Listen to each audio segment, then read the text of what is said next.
Jimmy D and the Wolf podcast going live. Man, you know what's really funny is I was trying to straighten my hat, looking at myself a minute ago, and I don't know if I've worn it crooked for so long or my face is actually crooked. There's no straightening this. I think it's your face is crooked. No, I don't know. I don't know. You got some razor blades in the brim there. Yeah. Peaky Blinders stuff. Right. I'm waiting for the next season of Peaky Blinders. Yeah, it's a great show, man. Yeah, and I've been waiting for I want to see the next. I'm at least the season behind of Breaking Bad, and I know there's at least one full season out. And I heard that Bob, the actor who plays Saul Goodman, collapsed on set. Did you hear that? I didn't know that. Yeah, he had a medical issue last week or so. He collapsed on set. I hope he's doing fine. He's 58 years old. They were filming another season. I'm at least one season I know is out, but I refuse. It's like my sister. My sister Amy's texting me about our easy ride thing. Anyway, we can talk about that in a bit. But what the heck was I just talking about? Well, Breaking Bad. Oh yeah, Breaking Bad. So my sister texted me and asked me, "Are you watching the Olympics?"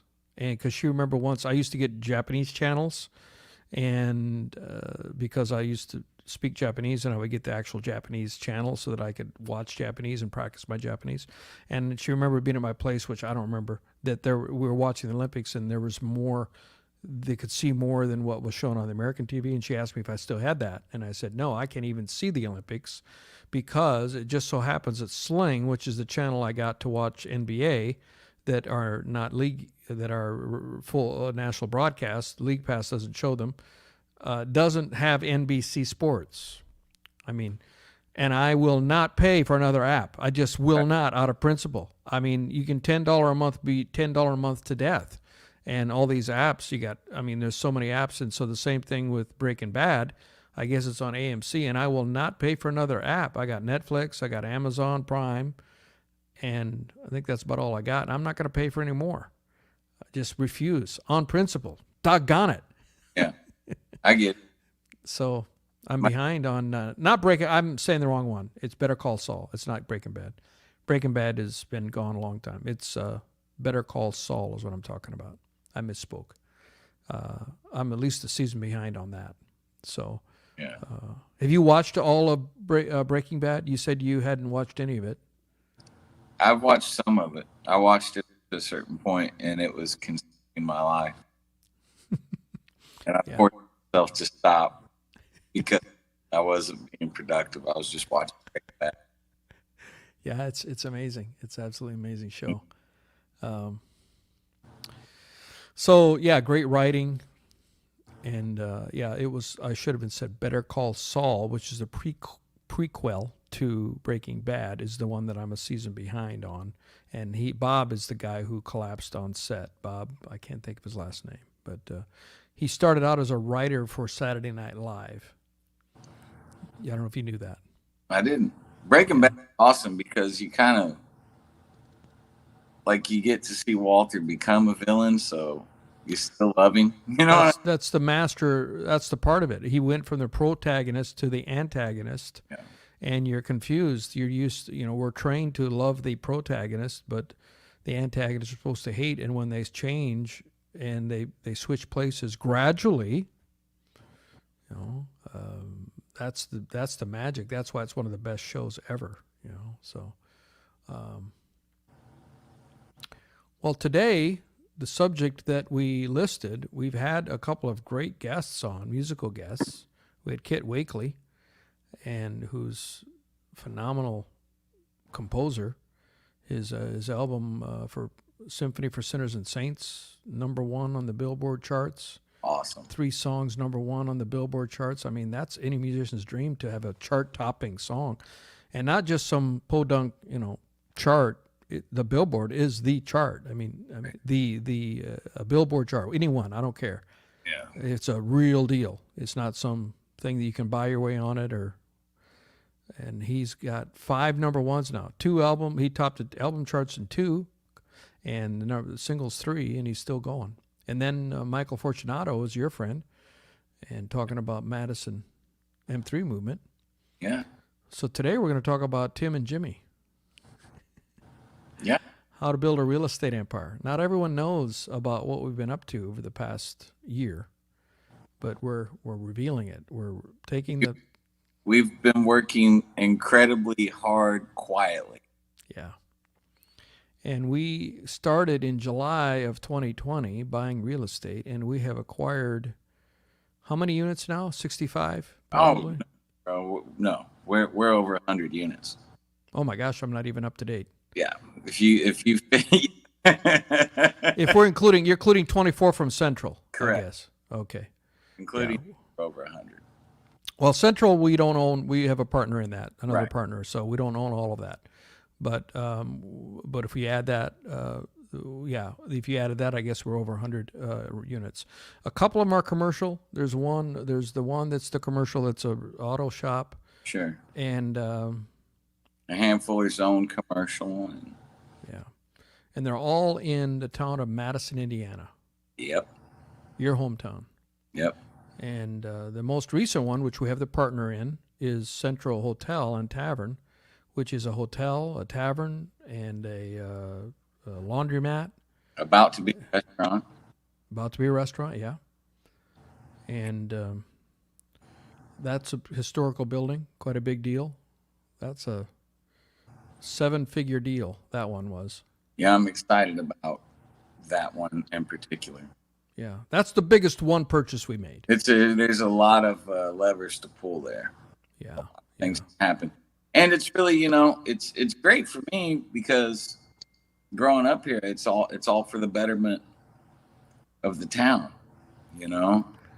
I mean, it's funny because I feel when we started out, we were just kind of shooting blindly and really didn't know how far we were going to take it or even if it was going to work. And pretty quickly, from leveraging, I was like, oh, we can turn this into that. Well, maybe we can get that. Maybe we can acquire this too. And the best part of it for me has been that we haven't stuck to one singular model. It's felt, to me personally, it's been everything I love because you're dealing with people and you get to be creative. And I live for that stuff. And some of the deals that we've done, I mean, we haven't stuck to, like, a lot of people in real estate, they say, well, I do this. This is what I do. Commercial real estate, or I do duplexes, or I do single family homes, or I only buy apartments, or I do the Burr Method, or I do contract for deed. And we've done all that stuff. Yeah. So for people who may not be aware, what is the Burr Method? Would you explain that? The Burr Method is buy, renovate, rent, refinance. And it's one of my favorite ones. So what it means is, like, if you can find a place that needs some work and you can buy it cash, the model is you acquire the property with cash and you renovate it immediately, and then you get a renter in there. After you get the renter in there, you go to the bank and you refinance the property. I think that's the most powerful one personally, because once you extract that money, so like I'm not going to like talk details of which properties, but there was a particular property that we acquired for, I think, maybe 30 grand or something, and put 20 in it, and then got a mortgage for 110. Am I right? Yes. So in essence, we just printed, $55,000 from acquiring that property. And the beauty of it is that $55,000, then you leverage it out. I think the Burr Method is the most powerful one. And like, if I could say to anybody that hadn't done anything in real estate before, and they said, where do I start? My first question would be, can you swing a hammer? because if you can, the place to start is with the Burr Method, in my humble opinion. And I'm no expert, but in the short time we've been doing this, it's like, man, that's amazing. Well, our model has worked because we have a division of labor, so to speak. And I was kind of the finance side of it, coming up with the down payments. And you've done all the work. And I never got into real estate before because I didn't want to get calls at 2 a.m. for broken toilets. Right. And when I found you as a partner who was willing to take all those calls, that's how we got into real estate. And now we got so big that we were able to hire people to take those calls. Yeah, absolutely. But there was an interim time where you had to take those calls. Oh man, dude, COVID. It's funny now because I see so many people and they're like, "Oh man, how was COVID? Was it a nice vacation for you?" And I'm just like, "You have no idea. I worked so hard through COVID and managing all those properties and property acquisition. And there was one day that I started to add up hours, and I was like, I wonder how much I worked this week, and it was like over 100 hours. And then I thought, like, what was the week before that? And it was like over 100 hours. And what's the week before that? And I was like, don't add this up anymore. Just keep working. You know what I'm saying? Yeah. So it's not for the faint of heart. No, not at all. But what's been consistent for our entire, and I don't know if this presentation is making any sense. We're kind of bouncing all over, but what's been consistent in all the different models that we've done is that we've got a minimum metric for our return, the return on cash. And it works. Cash on cash. And it's a pretty high number that we require before we'll make the investment. And so whatever cash we have to put into a deal, we need to make a significant, much better return than the stock market brings. Oh, sure. And much better return than pretty much everything else. Now, there's more risk, of course. I mean, things could fail along the way. Now, we got a 22 apartment building. Yeah. And one of the problems with that building was they were snaking out the sewer every month. Yeah. And can you explain how that's not happening anymore, right? No, that's over. Could you explain your countermeasure to stop that from happening? Being a good property manager requires people skills. And I kind of figured out what was going down pretty early on, that there was an elderly woman in there, and it was a process of elimination thing.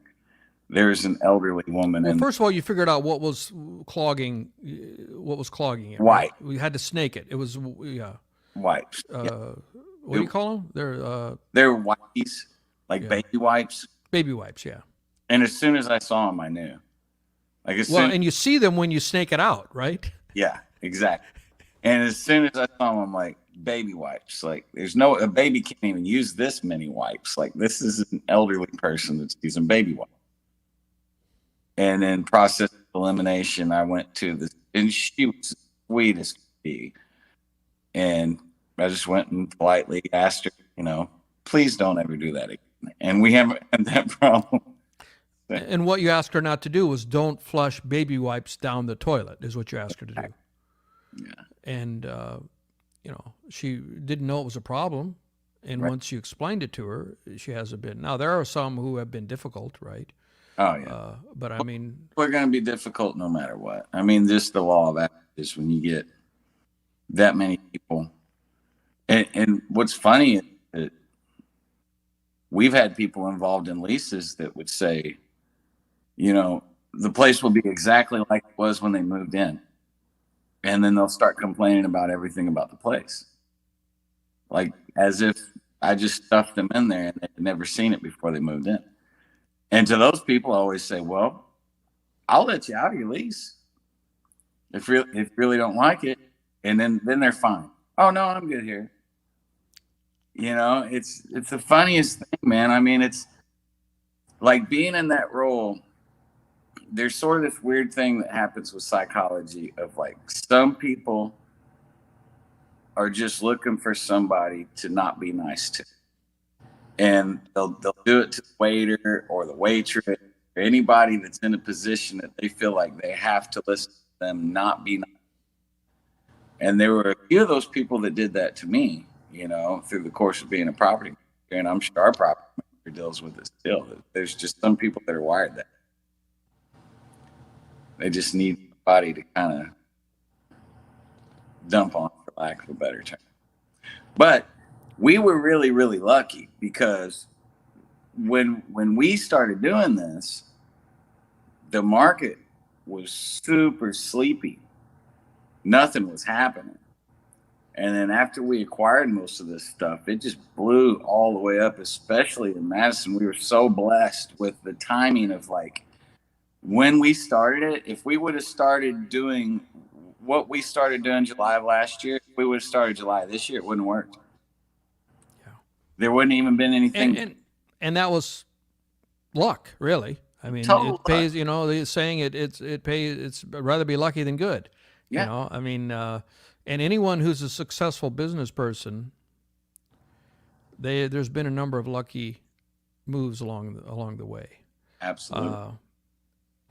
It's just a fact, because there are probably another 10 or 100 in an alternative dog in the box universe where they didn't cat in the box. Sorry, not the dog. Cat in the box universe. That's whole nother story. Thank you, Henderson. We should have one of these days. Yeah. What's that? We should have Henderson on one of these days. We should. Well, that's a good one. Yeah, we're trying to add guests, and Mike Henderson is a genius and a good buddy of Jimmy's. I feel like I know him, and I've never met him because you talk about him a lot. He's great. He lives out in Silicon Valley, right? Yeah. California, Silicon Valley, right? Absolutely, lives in Haywood. Anyway, he talks about the alternative universes, and there's this German theorist who said if the cat's in the box, and if you don't look, is the cat actually dead or alive? I don't remember how the theory goes. It's something I don't even know if I'm smart enough to word it, but it's something to the effect of if the cat dies in the box and nobody observes that the cat's dead, then the cat's not really dead. And it also ties in with alternative universes. Yeah. There's straight up, James Adams, straight up. I'm not sure what James is talking about there. That was 2 minutes ago. So what were you talking about 2 minutes ago? I'm not sure. What's that? We should have James on one of these days. Sure. Yeah. If you we used to work at a restaurant called The Steer back in the day when I was a little kid. And he went and did like all kinds of next level military business after school. But anyway, you know, let's talk about the richest man in the world, Jeff Bezos. There was a time where it could have fallen on the other side of the knife when, you know, Amazon was not making any money, and this is way off track, automobile real estate business, but and eBay was the place to order stuff. eBay, I mean, who even thinks of eBay anymore? eBay is a I don't think of buying stuff on eBay. If I'm wanting to buy musical gear, I go to reverb.com. That's my go-to place. eBay used to be the place, but to me, eBay is like the sleazy place to buy stuff, the low-end stuff. Anyway, Amazon was not making any money, and he made the idea of saying, hey, let's make it, you could get 2-day delivery if you paid for it, like $25 per shipment or something like that. And he said, we're going to allow people to subscribe, and if you pay $80 for the year, you get free shipping for all your shipments. And all his people, as vice president, says, you're absolutely crazy. We're going to go bankrupt. And he said, we'll make it so that we won't go bankrupt, which means because that only was a problem if they had to airship. If they could truck it and get it in there in 2 days, they would make money. So that means they had to build a whole bunch of warehouses. And that's what they did. The operations guy worked their butts off and made that work. And Amazon made money, didn't go under. And but it could have gone the other way. It easily could have gone the other way. They could have gone under, and it would have been one of those, you know, stories in the scrap heap.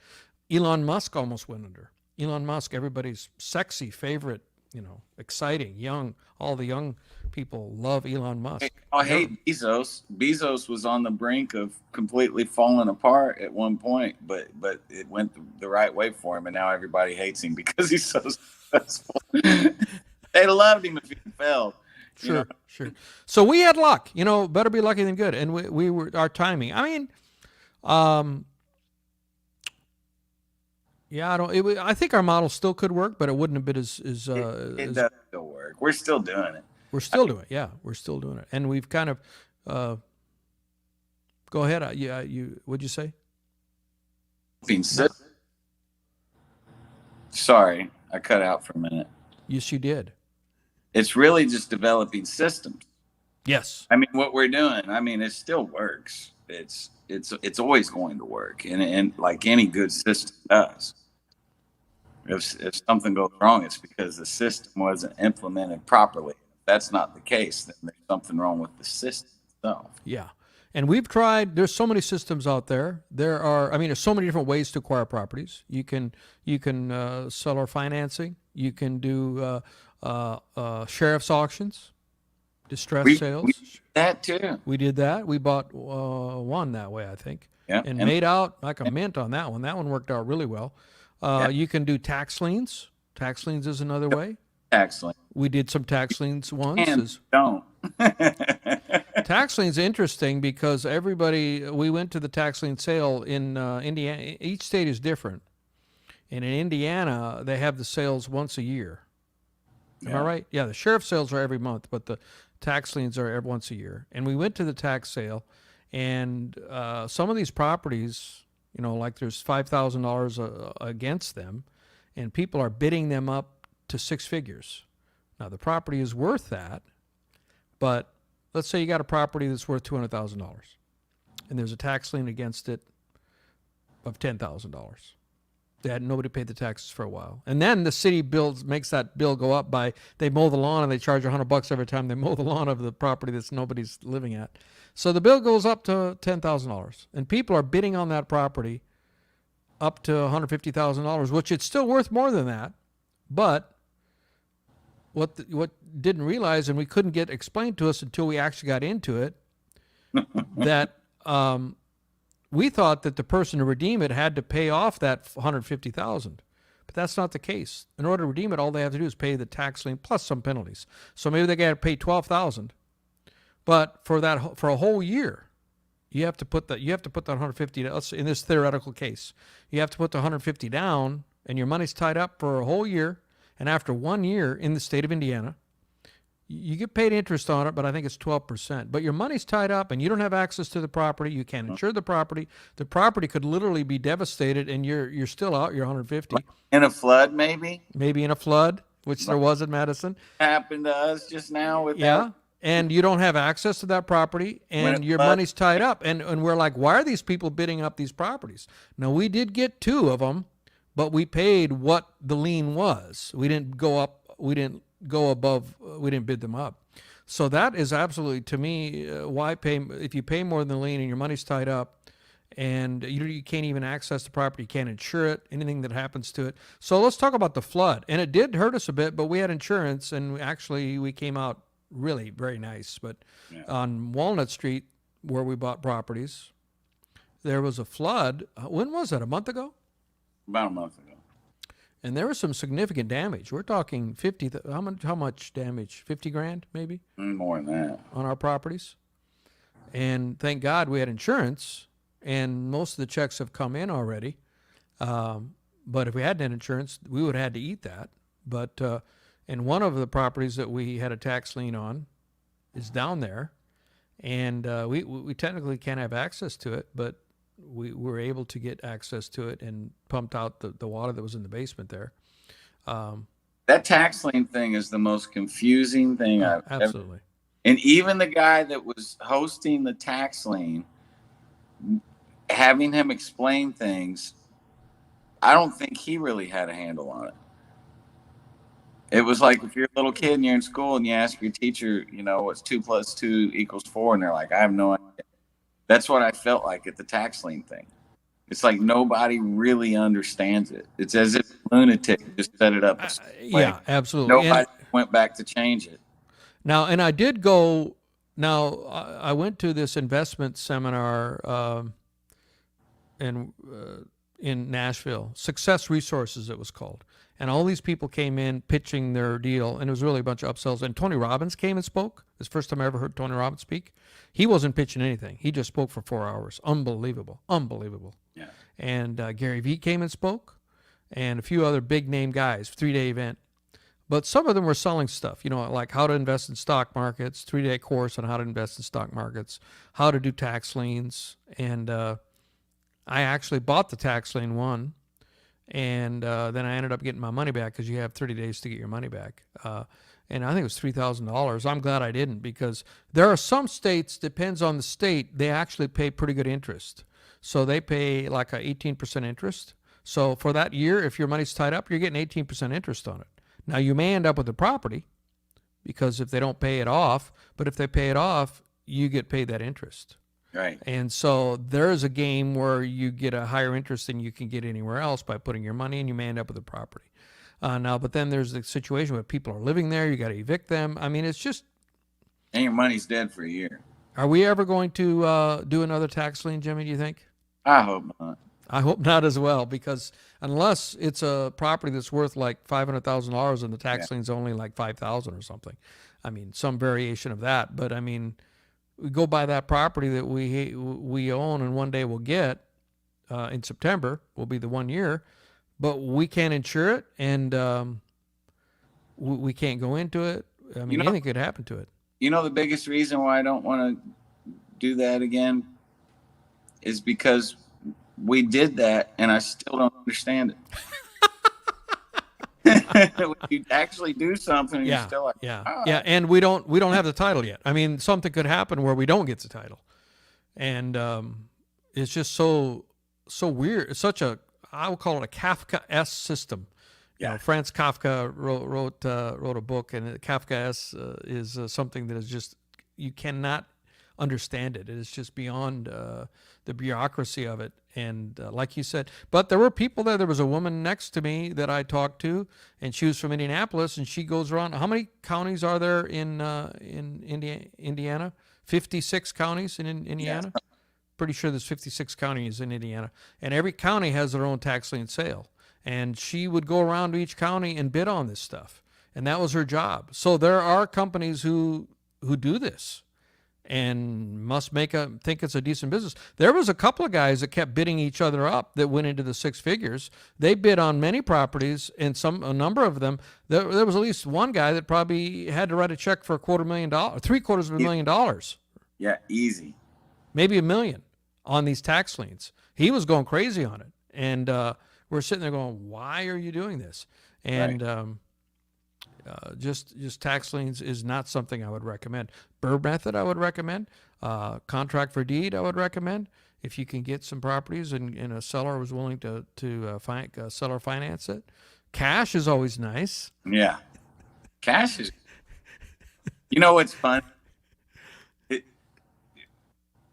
One of the guys that he's a young man.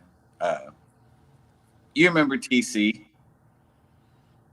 TC that worked for us for a little bit. You met TC. He worked on our construction crew for a little bit. Younger guy. He was gonna go work. Oh yeah. He was the ladies' man guy. Yeah. Great kid, man. Hard work. Yes, absolutely, yes. And I got the biggest kick out of it because the last time I saw him a few weeks ago. He wanted to get a union job doing something, working on the line or something. He's getting into real estate. Oh, he is? Amazing. Yeah, he just bought his first rental property, and he said, you know, I just bought my first rental property, and he said, you know what I didn't know is that you can't buy one with cash. I guess he literally, like not money wire, literally tried to buy it with cash, like the day of closing. Like, here's my. You're cutting out, bud. I'm sorry, bud. But he literally tried to, like, give them cash for the purchase. James got us a great comment. This is a few minutes back. I'm sorry I missed it and didn't put it up until now, James. Better to be lucky than good. Absolutely. And everything happens for a reason. Absolutely. Yeah, they go hand in hand.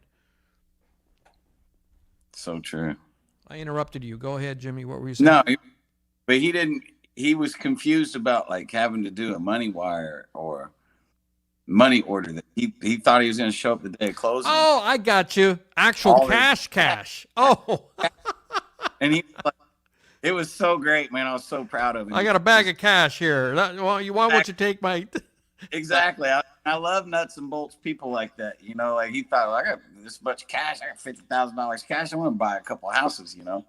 And he was like, this is going to slow me down that I can't get him with cash. And I was like, dude, you're going to crush it. Like just his attitude about it was like, I don't have time to do stupid money wire things. Like he's going to be a billionaire one of these days. Yeah. I wanted to hire him. Remember how I tried to hire him because I could see this kid's going a long ways. He's got the look. He's got everything going for him. I mean, yeah, he was mad that he had to do a money wire, which I thought was awesome.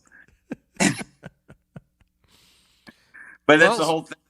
It's like, I think it's who's the guy that owns Virgin? What's that guy's name? The Virgin Records guy flies all over the. Yeah. Richard Branson. Yeah. Ready, fire, aim. That's Richard Branson's motto, and really that's what we've done with every business venture that we've done. It has been ready, fire, aim. Let's start taking steps, and we'll figure it out as we go. I mean, we have gotten some distressed properties, sure, that we turned into gold. Some of them were more stressful than we were dealing with. One that we're still dealing with it. Absolutely. That has a lot of bad renters. Trying to getting them out has been a problem, and we got that property so cheap. I mean, once we do get them out and we're cash flowing, we're minting money there. But there are some issues before we do it, and I think it's giving you some of the gray hairs in your beard, that particular property. I know it had. There's been more headache come off of that one property, but you know, once it's done. And you wouldn't believe how many people that I see downtown that live close to that. They're like, thank you, Jimmy. Thank you for cleaning that place up. Thank you for getting those people out of there. Yeah, it was. And it's going to just help all of the other properties that we have around it. You know, we just keep doing that and keep doing that, keep doing that and keep doing that. And it's betterment for the entire town. Right. Every step of the way. I mean, so we have renovated a number of properties, and it doesn't hurt that we also have a construction company. Right. Yeah. So. And amazing guys on that crew. Who's the leader of our construction company? My brother Ralphie. We've got Ralphie we got my brother who's incredible. Matt Cyrus is a boss of a carpenter. We've got a lot of really good. My nephew's becoming a great carpenter. We're really lucky. Yeah. Really. And go ahead. Yeah, I mean, so having you do the construction and you have your own company to do it, that is a huge level up, I feel. So not everybody can do that, but that has helped us. We're completely integrated, and we're continuing to look at other things.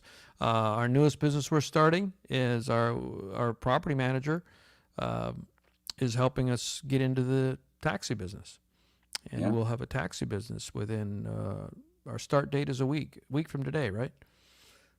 Yep. Create your own economy. So one of the most brilliant things I've ever heard, and I try to focus on that now. If I spend $1, I try to think, why am I spending this $1 and none of it's coming back to me? And it's getting more and more like, I'm spending this $1, but somehow I'm getting a portion of this $1 back. And I look for the soft spots there. Why am I spending so much on food? Okay, let's open a restaurant. You know what I mean? And it's working. I mean, there's something unique about Madison, Indiana. I mean, it's tell our listeners that may not know what Madison, Indiana is. It give is us a synopsis. The largest contiguous historic landmark in the United States of America. The whole downtown of Madison is a historic landmark. It's also been designated as arts district. I know I'm saying that wrong. Tim Nyberg would probably punch me in the side of the head because I'm saying that wrong. But it's incredible. It's kind of like 13,000 people. There's 40,000 people in 10 minutes, so it feels like way more than a 10,000 or 13,000 person town. And all of the architecture is incredible downtown. Gorgeous, just beautiful. It's a beautiful little town. It's on the river. It was almost the capital of Indiana at one point before the invention of the train. And the train kind of, slowed that down, and then it ended up becoming Indianapolis. But it's a great place to live, and we're never going to run out of work. I mean, the downtown has all of these. There's not enough hours in the day because I still, every time I go through downtown, I look at these old buildings and I'm like, man, if there was 100 hours in a day, then we could buy all of these old buildings and ultimately just renovate the whole town. And it's in the process of happening. I mean, it's catching fire. A lot of people are doing what we're doing, but what we've done that I feel has been substantially different than what anybody else has done. We went to the darkest places, like we went to the parts of town that are like, these houses are really, really cheap. We can make this work, but we're going to have to renovate the whole block. That kind of stuff. And we have, I don't know, how many houses do we have on Walnut Street now? We've got at least 6 or 7, maybe. It's a bunch. And then we got the tax lien one, which hopefully we'll get in September. And so it's been, not all of them are finished, and we got a setback with the flood. There's going to need more work on some of them. We haven't done all the flood work that needs to be done to get them reoccupied. So there definitely have been setbacks. Oh man, well that's I have another young friend who I've kind of had conversations with on a regular basis because he's aware of what we're doing, and in some sense of the word, I'm sort of mentoring him. I'm not really doing much for him other than just telling him things that I know. And the comment that I keep dropping home with him is, the trouble with real estate, everybody can do it, but that's not what everybody really wants. Everybody wants to be able to do it and it be easy, and it's not. If you want it, that opportunity is there for everyone, but it's not easy. It's a lot of work. It's a lot of details. It's a lot of moving parts. But it's also a lot of fun. Oh, I love it, dude. I love it. Once it clicked in my brain that it was like, when we first started doing it, and I was like, this is just like playing music. Once that feeling hit me of like, this is the same thing. Like, you're dealing with people, it's the audience. You have to have the right tools. You got to bring the right guitar. You match the right guitar with the right amplifier. And then being able to get creative. Like, once I saw that we were going to do more than one thing, and now it's just a thing of like, how do we want to renovate this property? Or how do we want to get creative in the sense of extracting as much cash flow as possible out of something? And there's different ways to get cash flow. I mean, you can do your normal apartment rent, 1-year lease, but there's also Airbnb that is possible. And we're looking at turning at least one of our buildings into Airbnb. And certainly Madison is a great candidate for that because there's a lot of tourists that come there. And It's beautiful, beautiful, beautiful city on the hill, kind of overlooking the river, the Ohio River, which is not a small river. I mean, I didn't realize that's a big river. And the Airbnb is a viable move. Now, we did look at one property. That was gorgeous, just state of the art, right across the street from what's that? Open air mansion. Yeah.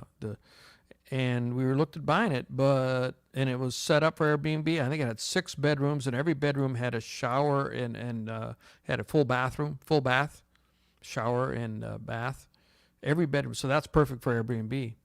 Common area, very well appointed. But when we ran the numbers, because we always run the numbers, and it's all about the numbers. And the Right. numbers didn't reach our metrics, so we didn't buy It it. wasn't. We were doing it. And, that's what everybody here is saying. They're like, well, you should do Airbnb. You wouldn't believe how much money you make. And I'm like, well, believe it or not, what we're doing is better than that so far. Yeah, it's all I think the one bedrock is that we analyze it based on unemotional numbers and what it'll bring for our return on our cash, and that is the metric that is inviolable. If it blops, I don't think we've purchased a single property, even ones we really loved, that was below our bedrock minimum numbers. Absolutely. Am I right? Yeah. Now we're besting our numbers. Now we're raising the numbers. The numbers have gotten higher. We won't do it unless it's even substantially better than we first started out, because we're not satisfied. We need better returns. Yeah. That's a great problem to have. So how did we get started in this business, Jimmy? Well, a gazillion different things. I wanted to talk about in my kitchen. Man, I think it was like the second time that I had ever met you before that you obviously saw something in me. I have no idea how you even trusted me that early on or saw whatever it was that you saw. But I think it was literally like the second time I'd ever hung out with you or been to your house. And I was just kind of belly aching a little bit. I'm like, because, you asked me, like, what do you do? I'm like, I'm a musician. I've been a musician my whole life. And, we started talking money. And, well, I take as many gigs as I can because hopefully one day I'll go get my kids in college and all this stuff. And you're like, oh, you will. And just real nonchalantly. I don't remember that. I don't remember that part. Thank you for sharing that. Talking about, getting my kids into college and stuff. And you're like, oh, you will. And like 3 minutes later, you're like, well, let's go into business together. I remember that. Yeah, it's like, okay, let's go into business together. But that was a year before we started buying real estate, I think. Right. Well, but we dialed it in. That's why it works. It's your Abe Lincoln comment that I love is how many hours is it? How many hours does it take to chop down a tree? Right. It takes, and I'm probably bastardizing the quote, but it's something like 5 hours, but you take 4 hours to sharpen the axe. Exactly. And that's exactly what we did, man. We honed in on it. We dug and dug and dug and dug and dug, and we figured out here's the metric, here's what's going on. And by the time that we struck, like we had all that already mapped out, coupled with some of, the FMAs and things like that. Yeah. Failure mode analysis, FMA. What can go wrong? And we just boxed it in, and it's hard to stop. I mean, both of us still, one of the things I love most about you, you're my best friend, but one of the things I love most about you is you work so hard, dude, and you don't have to. You just work hard. You grind it every day.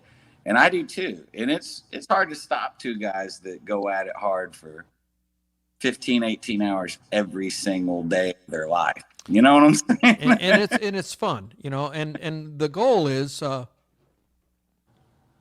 there's a few comments here. It's the capital of the United States. Yes, sir. And Justin says, keep on keeping on. Absolutely. Thank you. So,